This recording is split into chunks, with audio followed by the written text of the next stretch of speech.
Okay, sounded like quite a lively discussion.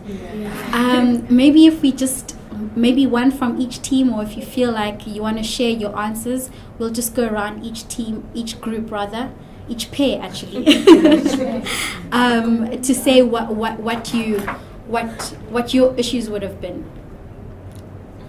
You can start here. My issue would have been the Bantu education, in terms of most people use their mother tongue, and then going to school and having to learn Afrikaans as your, like, for instance, your second language. It would have been hard for, like, as it was hard for my mother, because she was at that time in grade, I think, grade 9 or something, and it was enforced on them to use it and to, like, use it as in terms of maths and it was maths and biology, I think, at that time, and subjects of etc. like that. So I think it would have been very hard on us.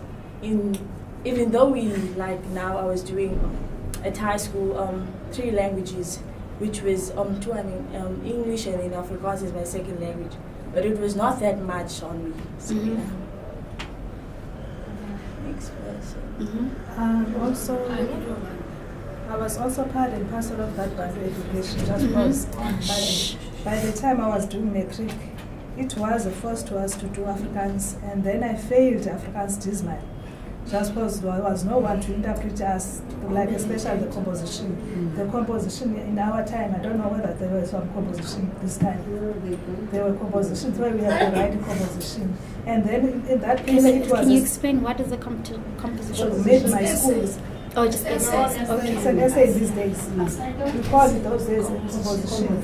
And then it was a sort of a cartoon in Afrikaans. And then you have to look at that cartoon and then name the cartoon by singing it.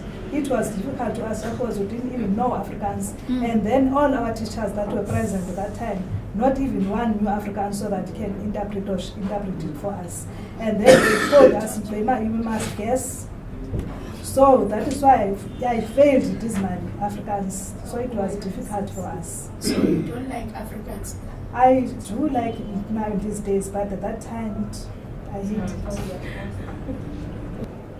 We were cool with most of the acts, not necessarily cool, but to say that even now we do see such things. For instance, the one about separate something. We see that in Kylie chart. They say there's 1% of white people, but I'm not sure where that is. So you still get it even now. So, and then when it comes to so that would also be linked to your group areas, right? Yeah. Yeah. And then with Bantu education, we felt that maybe we wouldn't cope. But on the other hand, we thought that Bantu education had better results. For instance, we said that some kids, they can have matric and everything, but they would still struggle with, speaking English and everything, compared to people who dropped out in grade 5 or grade 7 in the Bantu education. And then, yeah.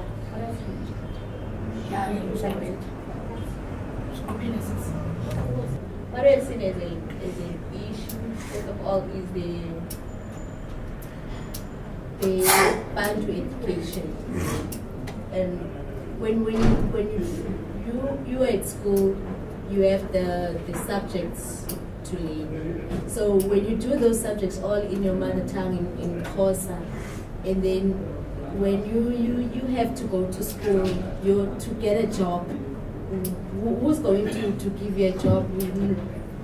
Knowing that you've been doing the Xhosa and then we have to speak English when you're going to find a job. So it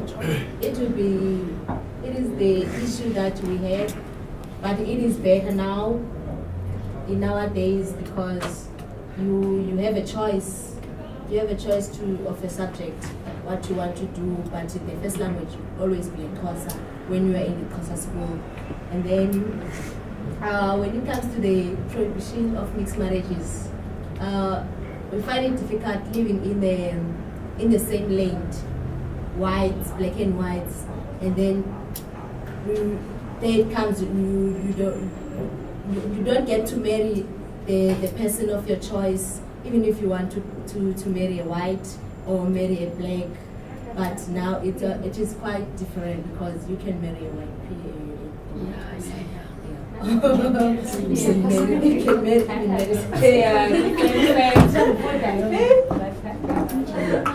Yes.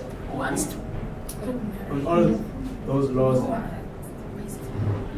the law, I think that it is not good at all, the past laws. Mm-hmm. You know, the past laws, our grandfathers, if ever they're coming from Transkei, Ciskei, you find out Transkei and Ciskei, there is two countries. If ever you're coming from Transkei, you go to Ciskei, you pass the border gate, then you have to carry your passport. If ever you don't have it, you get tortured. That's bad. They already said a lot about Bantu education. The other thing that's separated and what not go that even if you got small, you can't go this way because you are, you know, and even the toilet, the beaches, they get such separated. It's the white beaches, the black, all the colors. It's only those that they can be making me angry during that time. Mm-hmm. These comrades will introduce themselves. Jeremy Beering. Peter Jacobs. Sê wat julle doen en South African Police Service. Okay, South African. They're coming to arrest us. We don't have enough vans here. Do you want to say? Yes, okay. I'm Karan and I'm working with the Spring Music on the writing facilitator. And Mandisa Shandu is our legal researcher and she's facilitating this session. Sean Swindler is being a camera guy, and we have here a whole group of activists from different organizations. I believe you've heard of Social Justice Coalition, Equal Education, Free Gender, Nkululeko in Mind, and Treatment Action Campaign. And they are in the second session of their course, which runs for 12 weeks, a day a week. Okay. This is Politics, Law and Society. And we believe you know something about this. I have a sense of. Can I throw you a question? You may. Why are we still using passports when we are going overseas? Interesting question. Here's a question quickly. You want to tell them what case we're studying on politics, law and society? It's cool. Rivonia trial. Okay. They were past laws most, and then they said they abolished those past laws. But still, if you are going in Canada, you have to produce your passport. They will study all the time. The Maybe. world is still there, and we're still being divided. So until that matter is resolved. So this one was in MK. You were also one of the Americans. These two are Madiba's guards. You were the top guy. Oh. Okay, maybe he's good in doing Matiba's trial.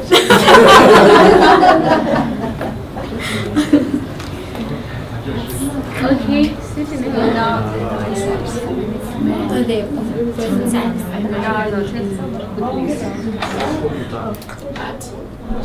So you just told us about the past laws and then separate amenities. Were you just about to? Oh no, you just finished with that. Okay, sure. Okay. Next group. Okay. I think we agree that you will be like in the Bantu education, you know. Bantu education will be like when we discuss, we find out that, you know, like outside black people who were like they were forced to learn these Africans, and like as she explained that they would have to learn it from like higher standard. So it would have been like better if the African thing was started at lower grades, and then when you go to maybe to high school, then you know that we have to do maths in Afrikaans. Just like now, we know that I have to do maths like English, make maths in English. I have to do geography in English. I have to do history in English. So it would have been like better. So it was like it's an issue for us because it was forced, and it also started in high classes, like in high grades, not in like low grades. Also the issue of Dompas. I think she was very passionate, but she said, no, I would have been angry because you know what, the Dompas. You'd have been in the Women's March. Yeah, I think so. You having to go around carrying a Dompas wherever you go, you know, so that was like, that made her angry, and I think I would have been angry too. Also, the issue of like prohibition of mixed marriages, you know, not being able to go out with a white guy or with whomever you want, you know, it was like we weren't given like choices, you know, we living under this one person's rule, so it was not like okay. So we wouldn't cope at all with most of those. You'd have probably been arrested. I'm joking. Okay, next. Okay. Basically, for me, I don't want to dwell more because most points are taken out. But I have a question. Like, if saying like during apartheid time, like Afrikaans was enforced, we were like black people were forced to be taught in Afrikaans. Why after South Africa got like democracy, like for 11 years, our schools were like we did have like a subject is Afrikaans subject, because I also did Afrikaans in school up until grade 8. So I don't know. I'm still confused as to why the Afrikaans subject as part of the syllabus, whereby we say that okay it was forced during apartheid time. Why was it not banished after during the democracy? Okay. Do you want to respond? I want to answer maybe if I'm sure. Yeah, go for it. I think the reason we still do Afrikaans subject, we do have people who speak Afrikaans. Is that a reason? And another thing, Afrikaans, it was not it's a wrong language. This is I don't know how can I put this. It's a language from what do you call this? It's I forgot now. It's coming from Dutch. Yes, it's Dutch languages, but on our own side we call it the Afrikaans. But Afrikaans it's another term that I'm not sure it's allowed to use.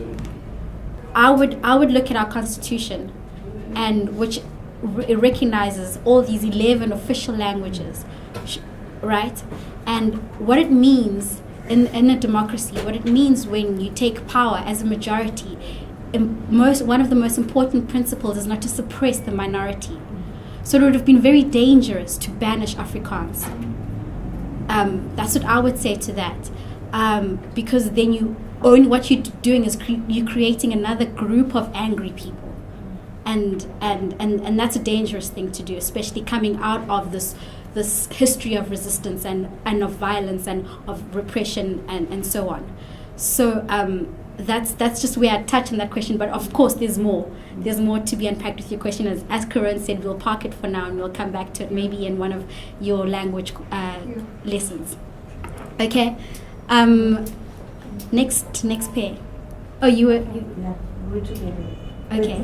Wait, sorry. So you just had that question. You didn't have anything to share, maybe? We shared the past laws as well, because those were very difficult. Because seeing a man wearing a dress, that's a disgrace. Being afraid of being arrested, because our fathers had to wear dresses to pretend they were ladies. And for our African culture, it's very painful because of the past laws.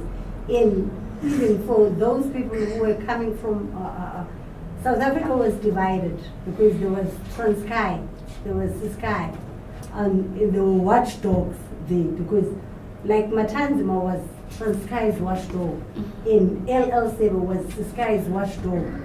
So those people were used by the Boers to oppress other black fellows. Can you see that? If you have like your field, people were applying back then, and then you have to share for somebody else. You have to work, but part of your work you have to give it to somebody else, not by choice. You were forced to do that. It was very painful in the Bantu education thing. The way Afrikaans was introduced was wrong. But Afrikaans itself is not wrong because it's a language that we need to know. But the way it was introduced to us, it was very wrong because we weren't given any choices. We had to know it for limitations. We were limited because we should have learned Afrikaans, but not to use it in our workplaces. You have to know it because you were forced to be, if you're a lady, you were forced to be a domestic worker. And as a man, you were forced to be a garden boy. So it was very painful. On Bantu education, I think that system was very very strong to oppress black people, because even now, in terms of confidence, black people don't have confidence that I can be a CEO, I can be what they just want to be. If I'm a teacher, then it's fine, it's okay. I can't be in another level. On the Mixed Marriage Act, that act it was abolished, yeah, fine. But I think in our minds it's still there in terms of if you see a black person marrying a white person, people still stare. Who? Her? I think she's a coconut. Say those silly comments. But also based on our sexuality, people they are used to see 1 + 1 is 2. And then when it's 1 + 3, then it's a problem. So I think in our mind we still have that. If you see a lady marrying another lady, and then what? I think the mentality is still there. Okay. I think there's a lot we can learn from each other. I'm definitely going to take some time to unpack what you guys have shared, especially from those of you who actually say that this is what you experienced. And I think that's something for us to have this live history in our classes is actually amazing, and we need to definitely tap into that, and if you'll allow us to tap into that and share, because I noticed from your conversations talking about how the past still affects us now. You mentioned how in certain areas, these are predominantly colored areas, predominantly black areas. So that's why it's so important to understand the laws as they were and think about society as it is. What's the politics behind it? What is the law behind it, especially as activists? So when we have these discussions, this is the kind of the thought processes that are very important. I'm learning and I'm excited to be learning from you guys.